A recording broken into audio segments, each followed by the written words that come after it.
Start.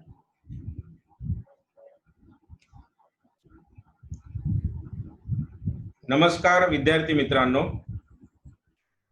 आजच्या पाठांमध्ये आपलं सहर्ष स्वागत करतो.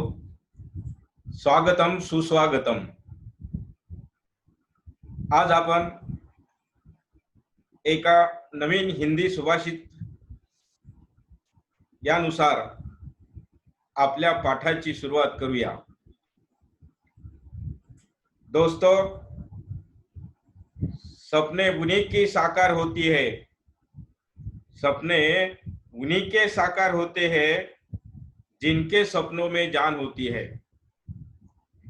केवल पंखों से कुछ नहीं होता, हौसलों से उड़ान होती है, हौसलों से उड़ान होती है. सपने उन्हीं की साकार होती है जिनके सपनों में जान होती है. केवल पंखों से कुछ नहीं होता, हौसलों से उड्डाण होती है, हौसलों से उड्डाण होती है. या सकाळच्या प्रेरणादायी सुविचारासोबतच आपण आजच्या पाठाची सुरुवात करूया. विद्यार्थी मित्रांनो, आज आपण प्रकरण नंबर 1 मधील सहकारी संस्थेच्या संघटनात्मक रचनेमधला दुसरा महत्वाचा घटक म्हणजे व्यवस्थापन समिती. या व्यवस्थापन समितीच्या संदर्भात विद्यार्थी मित्रांनो, आपण मागच्या सॅटर्डेच्या व्हिडिओमध्ये ऑनलाईन टीचिंग मध्ये व्यवस्थापन समिती म्हणजे काय, व्यवस्थापन समितीला सहकारी संस्थेच्या दैनंदिन कामकाजा संदर्भात कोणकोणती कार्य करावी लागतात, त्यानंतर एकंदर सहकारी संस्थेच्या कामकाजामध्ये व्यवस्थापन समितीची भूमिका कशी महत्वाची असते, हा एक भाग आपण सविस्तर अभ्यासल्यानंतर आज आपण व्यवस्थापन समितीला किंवा संचालक मंडळाला सहकारी संस्थेच्या कायद्यातील तरतुदीनुसार किंवा संस्थेच्या पोटनियमाप्रमाणे कोणकोणत्या प्रकारचे अधिकार प्राप्त होतात या संदर्भातली माहिती अभ्यासूया. विद्यार्थी मित्रांनो, आपल्याला माहीतच आहे की सहकारी संस्थेचा दैनंदिन कारभार पाहण्यासाठी व्यवस्थापन समितीला सहकारी संस्थेच्या सभासदांकडून विविध प्रकारचे अधिकार सुपूर्द केले जातात. तद्वतच व्यवस्थापन समितीला महाराष्ट्र सहकारी कायद्यातील तरतुदीनुसार आणि सभासदांच्या सभेमधून काही अधिकार प्राप्त होतात आणि संचालक मंडळाला या अधिकाराचा वापर करून व्यवस्थापन समितीच्या सभेमध्ये किंवा संस्थेचा दैनंदिन कारभार पाहण्याचे सार्वभौमाधिकार प्राप्त होतात. थोडक्यात संचालक मंडळाचे किंवा व्यवस्थापन समितीचे अधिकार महाराष्ट्र सहकारी कायद्यानुसार जे प्राप्त होतात त्या अधिकारांचा आपण पुढील मुद्द्यांच्या आधारे माहिती समजून घेऊया. नंबर 1, सभासदांबाबतचे अधिकार.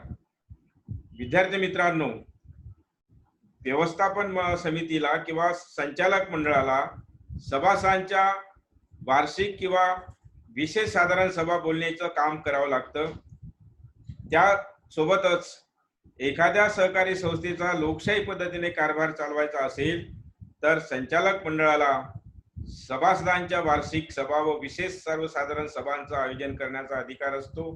नंतर एखाद्या सहकारी संस्थेच्या सभासदांच्या भागांचा हस्तांतर करण्याचा अधिकार, एखाद्या नवीन सभासदाला सहकारी संस्थेत दाखल करून करण्याचा अधिकार, संस्थेच्या सभासदत्व मंजूर करण्याचा अधिकार, त्यानंतर सभासदांकडून भाग खरेदी केल्यानंतर त्या भागापोटी जे भाग भांडवल असतं ते भाग भांडवल संस्थेमार्फत जमा करण्याचा अधिकार संचालक मंडळाला प्राप्त होतो. त्यानंतर एखाद्या सभासदाने आपल्या सभासदत्व पदाचा स्वेच्छेने राजीनामा दिला असेल तर तो राजीनामा मंजूर करण्याचा सुद्धा अधिकार सहकारी संस्थेच्या संचालक मंडळाला असतो. याशिवाय विद्यार्थी मित्रांनो, एखाद्या सहकारी संस्थेच्या सभासदांनी जर सहकारी कायद्यातील नियमांचे उल्लंघन केले असेल किंवा एखाद्या सहकारी संस्थेच्या शिस्तीचे पालन न करणाऱ्या सभासदाला संस्थेतून सहकारी कायद्यातील नियमाप्रमाणे काढून टाकण्याचा किंवा त्याला बडतर्फ करण्याचा किंवा यापूर्वी आपण बघितलं की त्याला संस्थेची त्या सभासदांची हकालपट्टी करण्याचा सुद्धा अधिकार व्यवस्थापन मंडळाला किंवा कार्यकारी मंडळाला किंवा व्यवस्थापन समितीला असतो. म्हणजे थोडक्यात संचालक मंडळाला किंवा व्यवस्थापन समितीला सभासदांच्या बाबतीत अनेक प्रकारचे मूलभूत अधिकार प्राप्त होतात. त्यानंतर बघूया विद्यार्थी मित्रांनो, सभासदाचा अधिकार नंबर 2 चा पॉइंट, कार्यालयीन कर्मचारी वर्गांची नियुक्ती करण्याचा अधिकार. विद्यार्थी मित्रांनो, आपण जेव्हा कार्यकारी समितीची किंवा व्यवस्थापन समितीची कार्य अभ्यासली तेव्हा त्यामध्ये क्रमांक 3 चा पॉइंट अभ्यासलेला आहे की कार्यालयीन प्रशासकीय कर्मचाऱ्यांच्या वर्गाची नेमणूक करणे किंवा निवड करणे. तोच पॉइंट संचालक मंडळ किंवा व्यवस्थापन समितीच्या अधिकारांमध्ये आपल्याला अभ्यासाला आहे. म्हणून सहकारी संस्थेच्या दैनंदिन कामकाज सुरळीतपणे व व्यवस्थितपणे पार पाडण्यासाठी आवश्यक सेवक वर्गाची निवड करणे किंवा त्यांची नेमणूक करण्याचा कायदेशीर अधिकार संचालक मंडळाला किंवा व्यवस्थापन समितीला प्राप्त होतो. त्यानंतर एखादा कर्मचारी सहकारी कायद्यातील नियमांचे व त्यांच्या दैनंदिन कामकाजाबाबतचे जर नियम बरोबर फॉलोअप करत नसेल किंवा आपल्या ड्युटीला प्रामाणिक राहत नसेल, त्यांच्या बेशिस्त वर्तनामुळे संस्थेची बदनामी झाली असेल किंवा संस्थेच्या नावलौकिकास बाधा पोचत असेल, तर त्या संबंधित सभासदाला त्याच्या बेशिस्त वर्तनामुळं किंवा सहकारी कायद्यातील नियमांचं उल्लंघन केल्यामुळं संस्थेच्या कामावरून त्याला काढून टाकण्याचा किंवा बडतर्फ करण्याचा अधिकार प्राप्त होतो.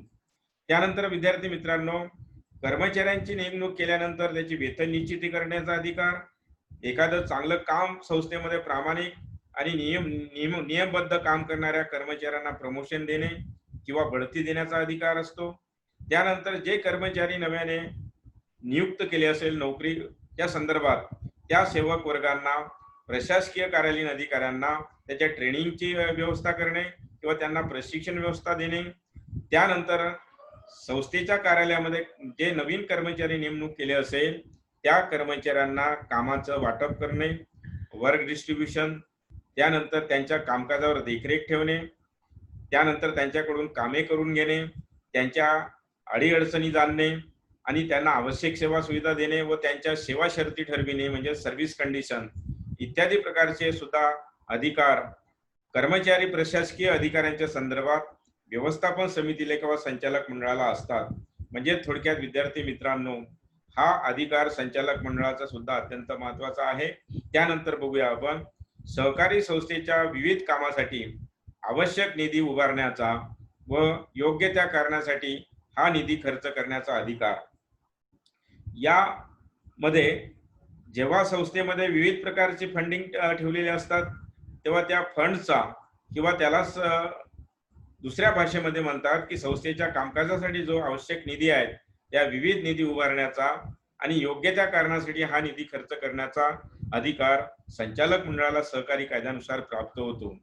तसेच सभासदांकडून किंवा बिगर सभासदांकडून विविध प्रकारच्या ठेवी स्वीकारणे, त्यानंतर बाह्य मार्गाने विविध वित्तीय संस्थांकडून किंवा सहकारी बँकांकडून कर्ज काढणे, त्यासाठी करारपत्र तयार करणे इत्यादी अधिकार व्यवस्थापन समितीला सहकारी कायद्यानुसार प्राप्त होतो.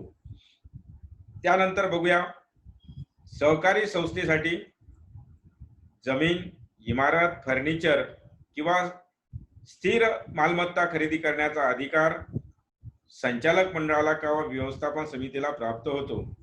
विद्यार्थी मित्रांनो, महाराष्ट्र सहकारी कायदा 1960 मधील तरतुदीनुसार सहकारी संस्थेसाठी जी काही स्थिर मालमत्ता किंवा स्थिर संपत्ती, उदाहरणार्थ जमीन, इमारत, फर्निचर इत्यादी मालमत्ता खरेदी करण्याचा किंवा ती मिळवण्याचा अधिकार व्यवस्थापन समितीला किंवा संचालक मंडळाला प्राप्त होतो.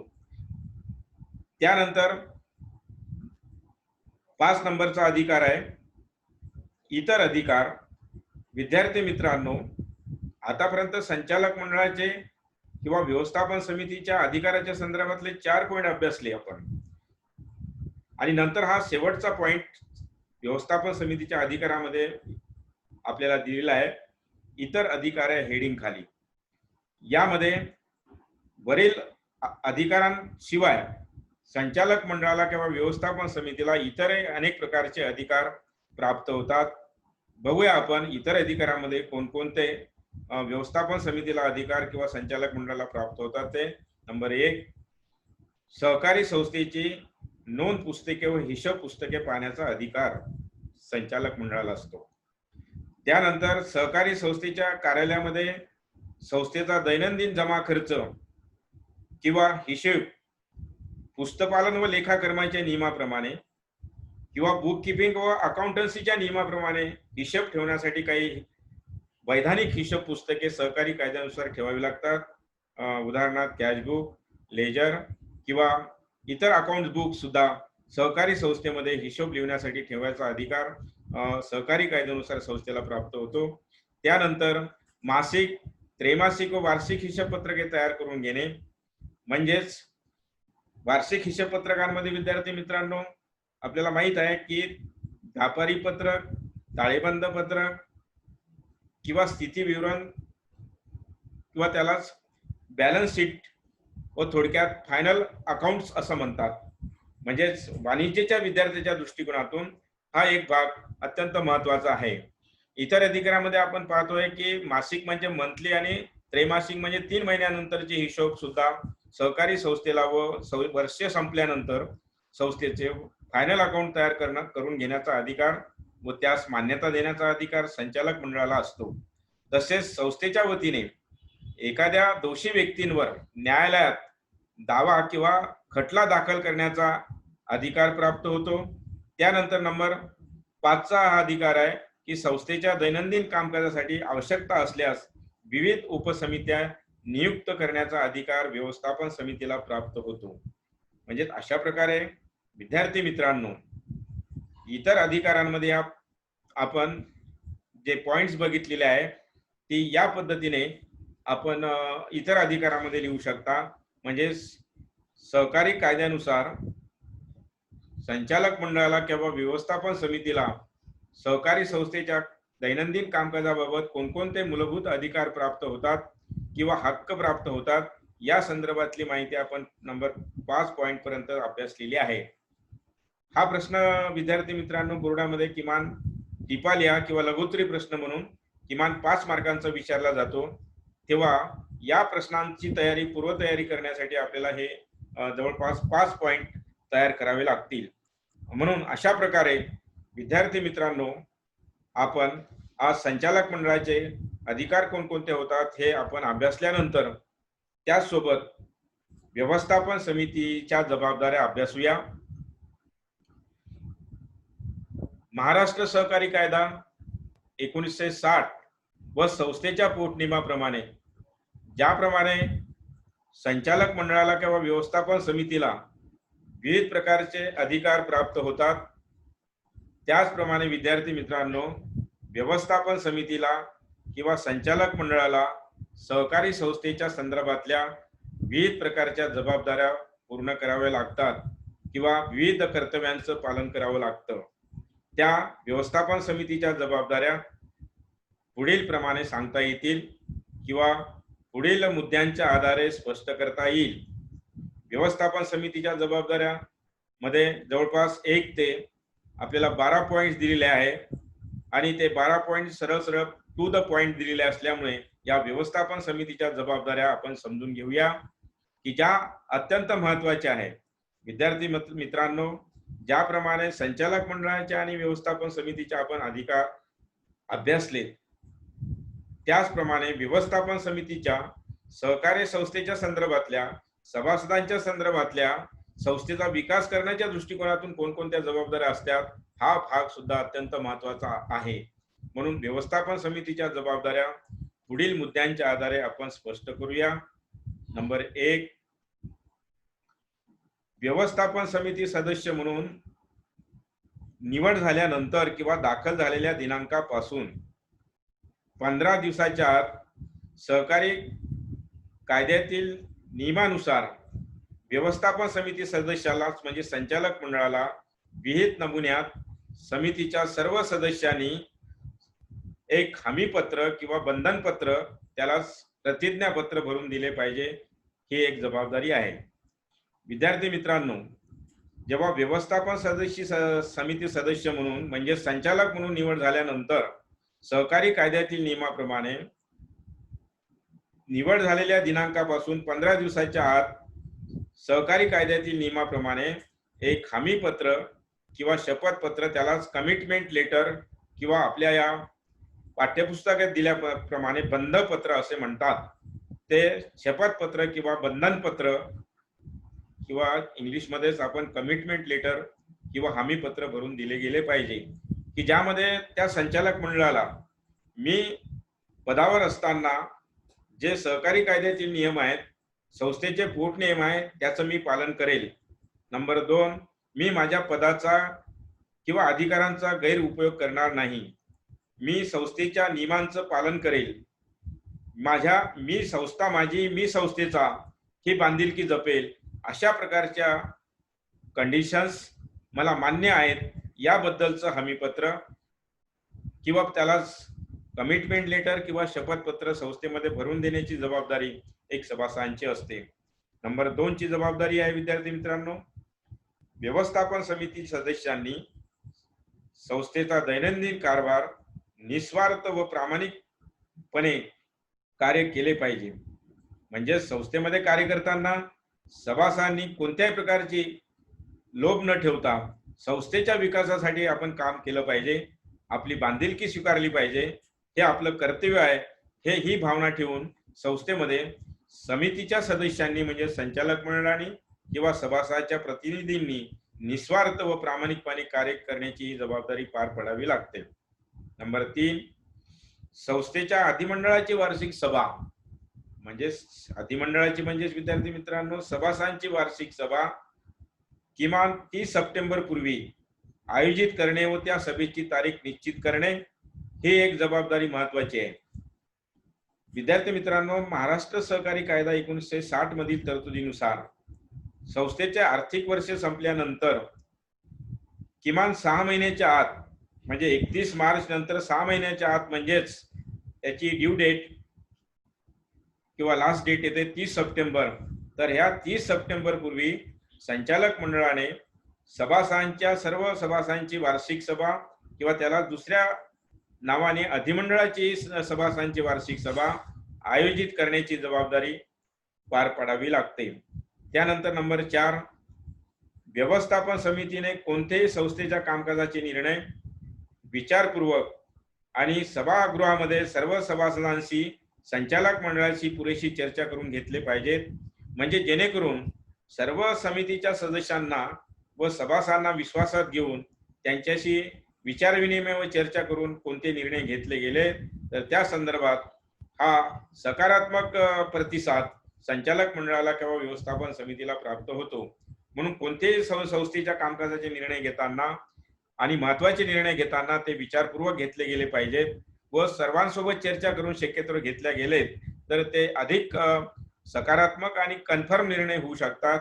म्हणून ही एक व्यवस्थापन मंडळाची एक महत्वाची जबाबदारी आहे. त्यानंतर नंबर 5 ची जबाबदारी आहे सहकारी संस्थेचे भांडवल किंवा निधीची गुंतवणूक फायदेशीर व्यवहारामध्ये आणि योजनांमध्ये करण्याची जबाबदारी ही संचालक मंडळाची किंवा व्यवस्थापन समितीची असते. त्यानंतर नंबर 6 ची जबाबदारी आहे विद्यार्थी मित्रांनो, आर्थिक वर्ष संपल्यानंतर 6 महिन्याच्या आत संस्थेच्या संचालक मंडळाला संस्थेची आर्थिक विवरणपत्रे म्हणजेच वार्षिक हिशोब पत्रके निबंधकात सादर करण्याची जबाबदारी आहे. सहकारी कायद्यातील तरतुदीप्रमाणे संस्थेचे आर्थिक वर्ष संपल्यानंतर जे संस्थेचा आर्थिक व्यवहार वर्षभर केलेला असेल संस्थेने त्या आर्थिक विवरणपत्रे म्हणजेच व्यापारी पत्रक, ताळेबंद पत्रक आणि नफातोटा पत्रक व संस्थेचा वैधानिक लेखापरीक्षण अहवाल व दोष दुरुस्ती अहवाल सभासदांच्या वार्षिक सभेत किंवा अधिमंडळाच्या सभेत मान्यतेसाठी ठेवणे व त्याच्या साक्षांकित प्रती म्हणजे संस्थेचं व्यापारी पत्रक, नफातोटा पत्रक आणि ताळेबंद पत्रक याच्या प्रती निबंधकास पाठविण्याची जबाबदारी पूर्ण करावी लागते. त्यानंतर नंबर 7 ची जबाबदारी आहे विद्यार्थी मित्रांनो, सहकारी संस्थेची मालमत्ता, उदाहरणार्थ इमारत, वाहन, फर्निचर म्हणजेच या स्थिर संपत्तीचा वापर संस्थेच्या संचालक मंडळाने किंवा व्यवस्थापन समितीने आपल्या खाजगी किंवा स्वतःच्या फायद्यासाठी करू नये. कारण ही सार्वजनिक मालमत्ता संस्थेची मालमत्ता असल्यामुळे या मालमत्तेचा वापर स्वतःच्या फायद्यासाठी करू नये ही एक जबाबदारी प्रत्येक संचालकाला किंवा संचालक मंडळाला पूर्ण करावी लागते. त्यानंतर पुढची जबाबदारी बघूया. नंबर 8 आहे सहकारी संस्थेची जी सभासदांच्या वार्षिक सभेमध्ये किंवा सर्वसाधारण सभेस सहकारी संस्थेच्या आर्थिक स्थितीविषयी सत्य आणि वास्तव माहिती पुरविणे. म्हणजे नेमकं काय, ज्या सभासदांच्या किंवा अधिमंडळाच्या वार्षिक सभा बोलवल्या असेल त्या सभेमध्ये संचालक मंडळाला संस्थेची सध्याची या वर्षातली इकॉनॉमिकल कंडिशन कशी आहे, संस्थेची आर्थिक बाजू सक्षम आहे किंवा नाही, या संदर्भात सत्य आणि वास्तव माहिती म्हणजे संस्थेच्या इकॉनॉमिकल कंडिशनची रिअलिटी इन्फॉर्मेशन प्रत्येक सभासदाला संस्थेच्या सभासदांच्या सभेत सादर करावी लागते.